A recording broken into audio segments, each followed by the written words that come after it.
बिहार से भी लोग आए हैं, झारखंड से भी आए हैं। आप बैठिए सब लोग।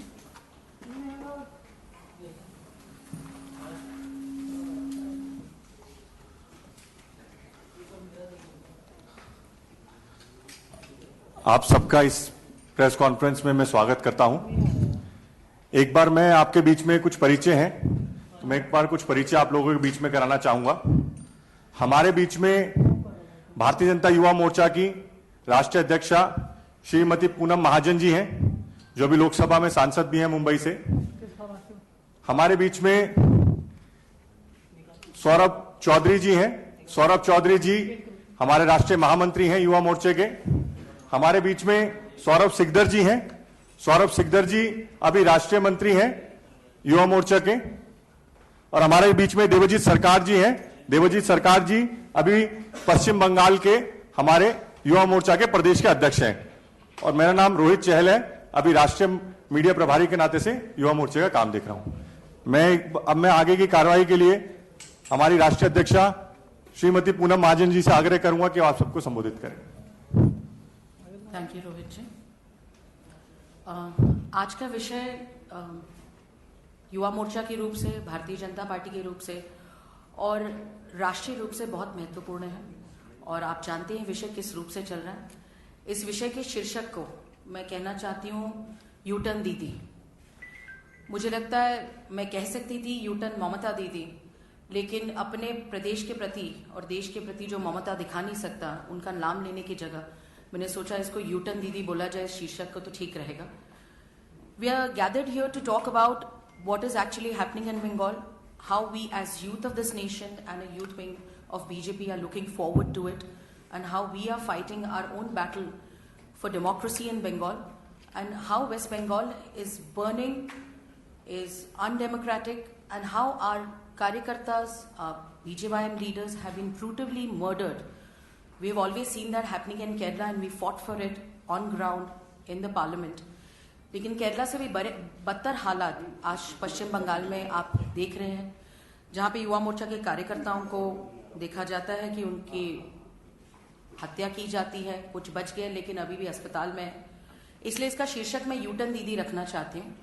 यूटर्न इसलिए क्योंकि 2005 के बाद जब उनकी गाड़ी चली एनआरसी के खिलाफ, एनआरसी के बाजू में, उन्होंने कहा कि एनआरसी होना चाहिए और इस पे काम होना चाहिए। खुद राज्यसभा की वीडियो टेप्स बाहर निकल रही हैं, and we can see what she had said and how she had behaved in 2005.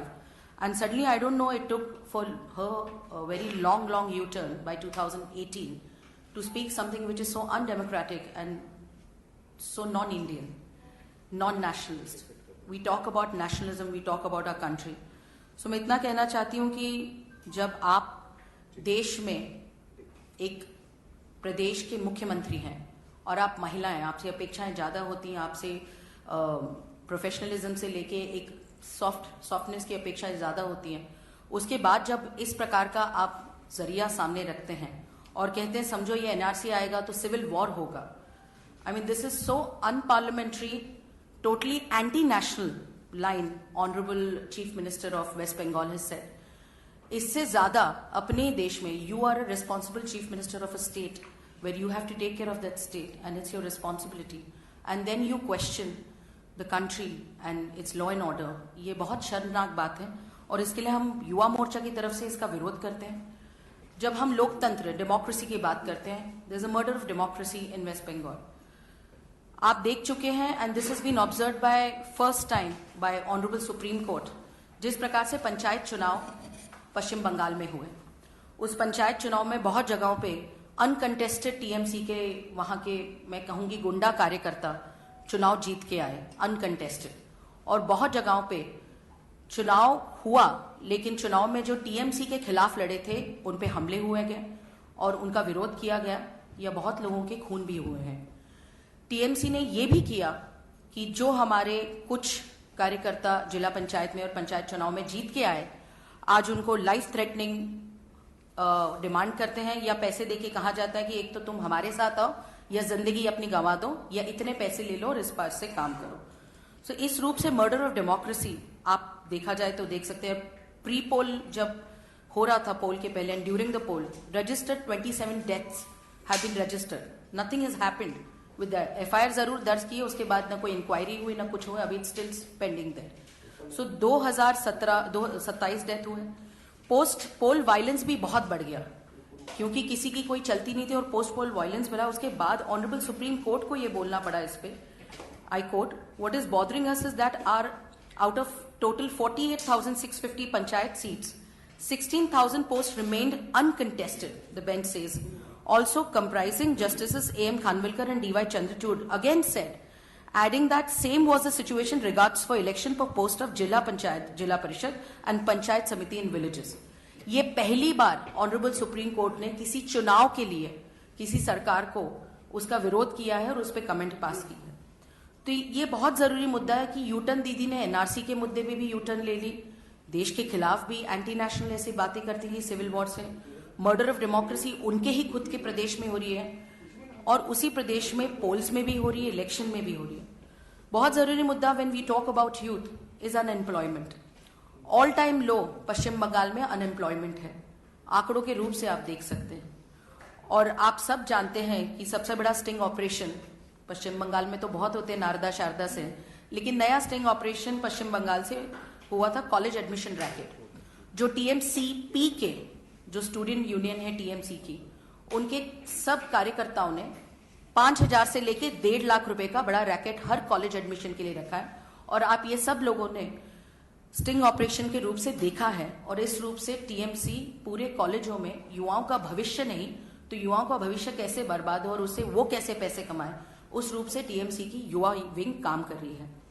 जब हम देखते हैं कि पश्चिम बंगाल में यूटर्न दीदी जब कहती हैं कि पश्चिम बंगाल सब ठीक ठाक चल रहा है, तो इकोनॉमिकली जब हम देखते हैं यूटर्न दीदी के स्टेट में, तो नरेगा आउट ऑफ 29 23 रैंकिंग है, 23 के पायदान पे खड़ी हुई है. Out of 29 they are on the 23rd number.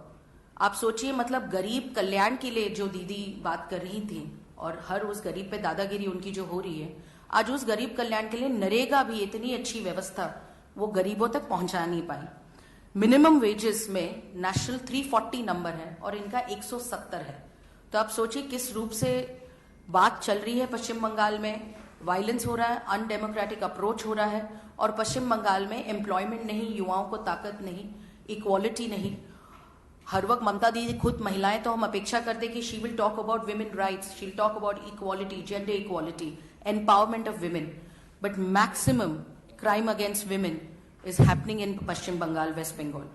और वो ज्यादा क्राइम अगेंस्ट विमेन हो रहे हैं टीएमसी वर्कर्स के हाथ से, ऑफिस वर्कर्स के हाथ से और उनके लेजिस्लेटर के हाथ से. If you see NCRB data also, that you will understand कि किस प्रकार से वहां पे स्थिति खराब है महिलाओं के उत्पीड़न के रूप से.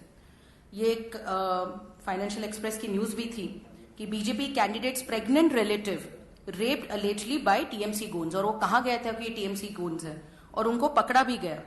इन a shocking incident, a pregnant relative of BJP candidate was allegedly raped in West Bengal's Nadia district. Police वो quoting that they were the TMC कार्यकर्तास और उस पर कुछ कार्रवाई नहीं हुई है. एक महिला से अपेक्षा हमारी यही रहती है दैट वो करुणा, वो ममता उनमें रहेगी कि वो अपने राज्य को प्रोफेशनली भी बहुत स्ट्रांग देख सकती है और अपने रूप से कंपैशन के रूप से अपने राज्य को देख रही है. लेकिन जब हम सब ये देखते हैं तो इससे पता चलता है कि न वोट बैंक की तुष्टीकरण की राजनीति छोड़ के यूटर्न दीदी को वहां कुछ करना नहीं है. इसलिए युवा मोर्चा हर जिलों में, हर प्रदेश के मंडलों में भी चुनाव से लेके अब तक लड़ता आ रहा है. जब मैं कहती हूं कि आप डेटा देखिए कि किस प्रकार का डेमोक्रेटिक वायलेंस वहां पे हो रहा है, अनडेमोक्रेटिक काम हो रहे हैं. मैं खुद युवा मोर्चा के रूप से 2000 मुझे लगता है 17 में घाटल गई थी, जो कलकत्ता से 1-1.5 घंटे दूर है. जब मैं घाटल गई थी वहां पे स्टेज रखा गया था हमारे कार्यक्रम का, हमने परमिशन ली थी. जब तक मैं वहां पहुंची टीएमसी के कार्यकर्ताओं ने स्टेज तोड़ दिया था और मेरे 6 कार्यकर्ताओं के हाथ और टांगे तोड़ दी थी, हर युवा मोर्चा के कार्यकर्ता की. फिर उसके बाद हमने तय किया हम गांव में जाके कार्यक्रम करेंगे. हम गांव जा रहे हैं, उनको पता लग गया, पहले जाके उन्होंने वहां का स्टेज तोड़ दिया. गांव वालों को धमकी दी कि तुम कार्यक्रम वहां कर नहीं पाओगी, कोई भी आए हम देख लेंगे. और फिर से जो कार्यकर्ता मेरा स्वागत कर रहे थे उस गांव में, मैं चले जाने के बाद उन कार्यकर्ताओं के फिर से हाथ और पैर तोड़े गए. ये न्यूज भी बाहर आई हुई है लेकिन एक भी इंसान पे एफआईआर हुई नहीं. So this is an ongoing process of violence happening in West Bengal for many years since U-turn Didi has taken over. मैं सिर्फ आपको बताना चाहती हूँ, सिर्फ भारतीय जनता पार्टी के कुछ कार्यकर्ता, जैसे 2018 की लिस्ट बताना चाहती हूँ मैं आपको. बंकुरा से हमारे अजीत मुर्मू जी, ललतू दास जी, बहादुर मुर्मू जी, वेस्ट मिदनापुर से, साउथ 24 जीपी से हमारे सुशांता प्रधान जी, गोपाल गोयन जी, शेख दिलदार जी, सुजीत रे, अमरुल इस्लाम, जगन्नाथ टुडू, अजीत घोष, मोनू हंसदा, सुखदेव मैती, तपन कुमार मंडल, बीशु टुडू, जयदेव प्रांति जी, दुलाल जी, विप्लव शिकदर जी, त्रिलोकचन महतो जी, दुलाल कुमार, उत्तम बर्मन, दीपक महतो, ऐसे इतने सारे. अभी अभी शक्तिपदा सरदार के बारे में भी आपने खबर पढ़ी होगी. इतने सारे कार्यकर्ताओं की पूरी तरीके से हत्या हो रही है और उस पर कुछ किया नहीं जा रहा है. एफआईआर हम जब लड़ते हैं तभी लॉन्च की जाती, लेकिन इस पर कुछ हो नहीं पाता. और अभी रिसेंटली जब जिस कार्यक्रम के लिए हम तैयारी कर रहे हैं 11 अगस्त को मेयो रोड कोलकाता में, चलो कोलकाता, इस कार्यक्रम के लिए जब हमने शुरुआत की तभी हमारे कार्यकर्ता थे, ये खबर आपने हमारे ट्विटर में भी पढ़ी होगी, समरेश माइती जी, जो युवा मोर्चा की तरफ से वहां पे तैयारी कर रहे थे. उनके गांव में टीएमसी के कार्यकर्ताओं ने उनको उठाया क्योंकि वो युवा मोर्चा की तरफ से रैली की तैयारी कर रहे थे और उनको फांसी चढ़ाने की कोशिश की. It's all over the news. He still in PG hospital in Kolkata और वो वहां पे अभी भी है. आज भी देखेंगे तो अधमरे स्थिति से उनको हमें लाया गया, गांव वालों ने उनको बचाया उनसे. सो दिस इज एक खौफ का माहौल. This is what is happening in waste Bengal और हम उस रूप से डेमोक्रेटिकली लड़ना चाहते हैं और हम लड़ते आ रहे हैं सालों से दीदी के खिलाफ. लेकिन इस बार हमने तय किया कि सिर्फ पश्चिम बंगाल की बात सिर्फ पश्चिम बंगाल में नहीं तो पूरे देश भर पहुंचनी चाहिए, जैसे हमने केरल की बात पूरे देश भर में पहुंचा है. इसलिए चलो कोलकाता 11 अगस्त को आदरणीय बीजेवाईएम की ये सबसे बड़ी रैली होगी, जहां पे 2 लाख लोग मेयो रोड पे हम रैली ले रहे हैं. क्योंकि गत इतने दिनों से हम रैली के लिए परमिशन मांग रहे हैं, ना परमिशन मिल रही है, ना हमें वहां पे जाने दिया जा रहा है. हमने ये भी कोशिश की थी कि हम उनके विधानसभा का घेराव करेंगे 3 अगस्त को, क्योंकि 6 अगस्त को पश्चिम बंगाल की विधानसभा बंद होती है. लेकिन ना हमें रैली की उन्होंने परमिशन दी और उस रूप से युवा मोर्चा बहुत स्ट्रांग है, इसलिए 30 तारीख को ही उन्होंने अपना विधानसभा बंद कर दी. तो भी हम तैयार हैं, हमने हौसले उतने ही हैं. हमें आप कितना भी बोलो, हम पे उपहास कर रहे हैं कि अकेला चलो रे कर रहे हैं, लेकिन हम अकेले नहीं चल रहे. बीजेवाईएम के लोग हमारे साथ 2 लाख पूरे पश्चिम बंगाल के कार्यकर्ता हमारे साथ हैं. ये रैली बहुत जरूरी इसलिए है क्योंकि मेयो रोड कोलकाता में टीएमसी ने अपनी जन्म की रैली शुरू की थी. तो जहां से उनकी शुरुआत है वहां से उनका गढ़ तोड़ने की शुरुआत भी बीजेपी शुरू कर रही है.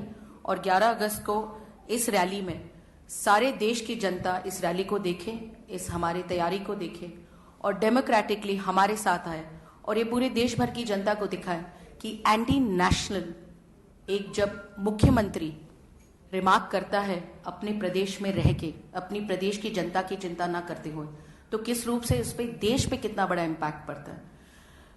वो कहा जाता था, गोपाल कृष्ण गोखले जी ने कहा था कि when Bengal thinks India thinks of future. जो बंगाल करता है वो इंडिया फ्यूचर के लिए करता है. आज उस बंगाल की परिस्थिति क्या हो गई है हमें देखना चाहिए. जिस बंगाल ने हमें स्वतंत्रता की शुरुआत दी, जिस बंगाल ने हमें वंदे मातरम और जनगण मन दिया, उस पश्चिम बंगाल की स्थिति आज एक एंटी नेशनल मुख्यमंत्री से हो रही है. उनके विचार से हम उनको कंडेम करते युवा मोर्चा के रूप से और ये रैली करना चाहते हैं और इसकी तैयारी पुरजोर होगी. हमें रुकाया जाएगा, हमारा विरोध करेंगे तो भी हम लड़ेंगे. आदरणीय अध्यक्ष श्री अमित शाह जी उस रैली में आ रहे हैं. उन्होंने भी इस पे कहा था कि मुझे अरेस्ट करो लेकिन मैं जरूर बंगाल पहुंचूंगा और इस रूप से हम रैली रख रहे हैं. Thank you very much for coming here. और आप सबको भी मैं निमंत्रण देती हूँ कि इस रैली में आप भी शिरकत करें और आके देखें कि किस रूप से बंगाल की जनता भारतीय जनता पार्टी और युवा मोर्चा के कार्यकर्ताओं के साथ रहना चाहती है.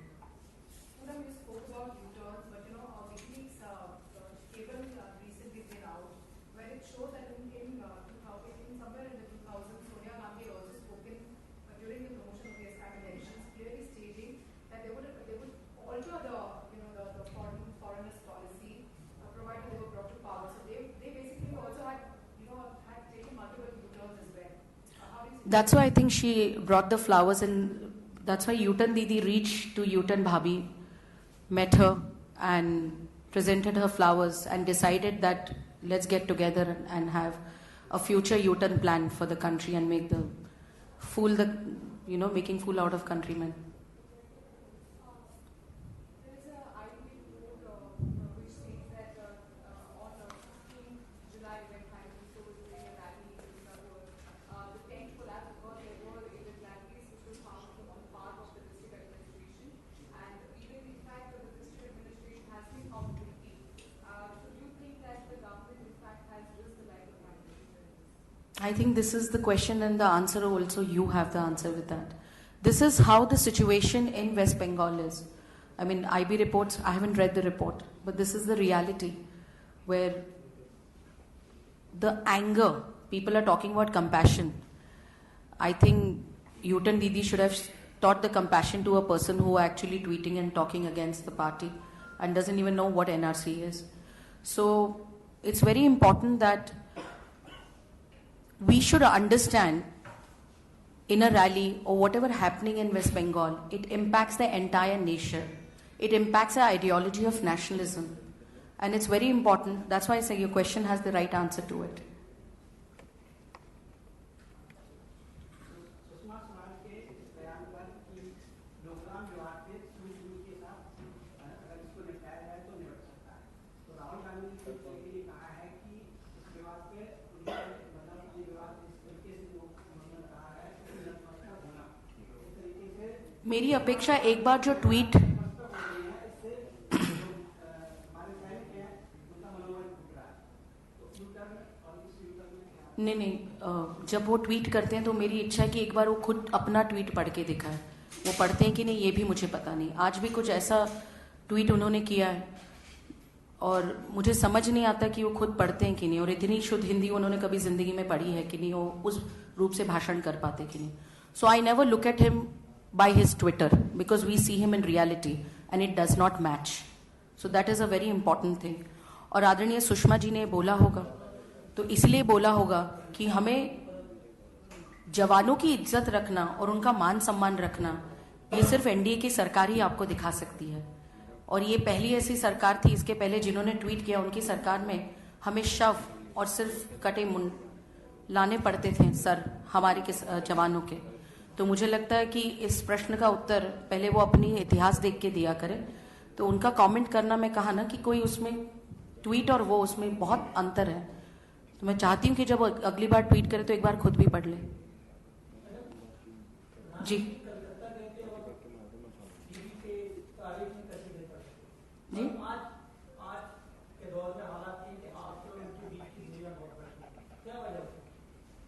मैंने सवाल सुना नहीं, पहले आपने कहा.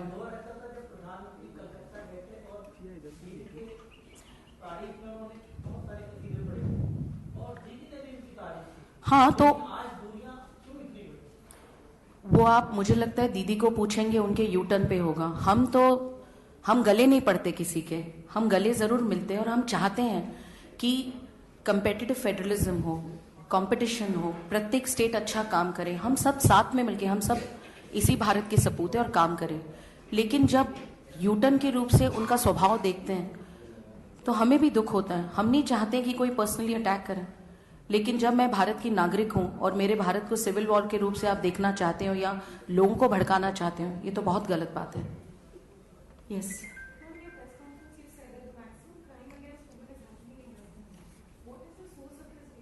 NCRB data. There are big numbers on that. And by newspaper cuttings, which I told you, have been shown that many women are raped and sexually exploited by Karyakartas of TMC. But the FIRs has not been launched.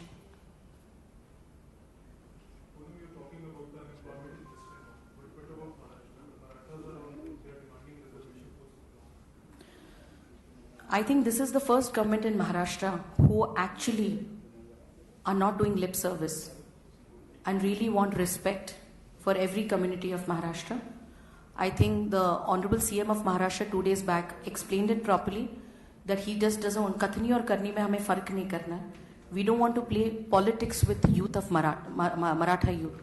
We want to do something for them. And logically, the government of Maharashtra will come to a conclusion, which will sustain, which is very important. I support what the government is doing. I'm always with the youth of Maharashtra and India. Their demands we have to work for, and I feel as a youth of India, we should all get together and work towards the betterment of India. Ma'am, Yes. my question is about mob lynching. So recently अभी ममता बनर्जी की conference हुई थी तो उन्होंने उसमें बताया कि बिहार में mob lynching हो रही है, उत्तराखंड में हो रही है और उत्तरांचल में हुई है, पर वेस्ट बंगाल में नहीं हुई because of I am the CM of West Bengal. बराबर है, उनके लोग जितने हमारे कार्यकर्ताओं की मॉब लिंचिंग करते हैं, एक कार्यकर्ता को मारने के लिए 15-20 कार्यकर्ता पहुंचते हैं टीएमसी के. उनकी मॉब लिंचिंग रोज हो रही है, एक हाथ दूसरी बार नहीं हो रही है, लेकिन उसका कोई भी, क्योंकि she is the CM and she is handling the law and order, she doesn't want anyone to be brought to books. आप सोचिए कि हर जिलों में, हर जगहों पे कार्यकर्ताओं पे हमले होते हैं, मारे जाते हैं, ये कभी बाहर क्यों नहीं होता? यही तो मॉब लिंचिंग है. टीएमसी तो ऑफिशियली मॉब लिंचिंग करता है, टीएमसी पार्टी मॉब लिंचिंग करती है. आई थिंक आप सबका स्वागत है 11 तारीख को, और मैं अपेक्षा करती हूँ कि आप आएंगे और देखेंगे भारतीय जनता पार्टी की ताकत, युवा मोर्चा की ताकत. आदरणीय अध्यक्ष अमित शाह जी इस रैली के हमारे चीफ गेस्ट हैं. I hope you all come and see how Yuva Morcha is working towards to keep democracy and fight for democracy and equality in West Bengal and fight for law and order in West Bengal. Thank you very much. बहुत धन्यवाद आप सबका, आपने समय निकाला.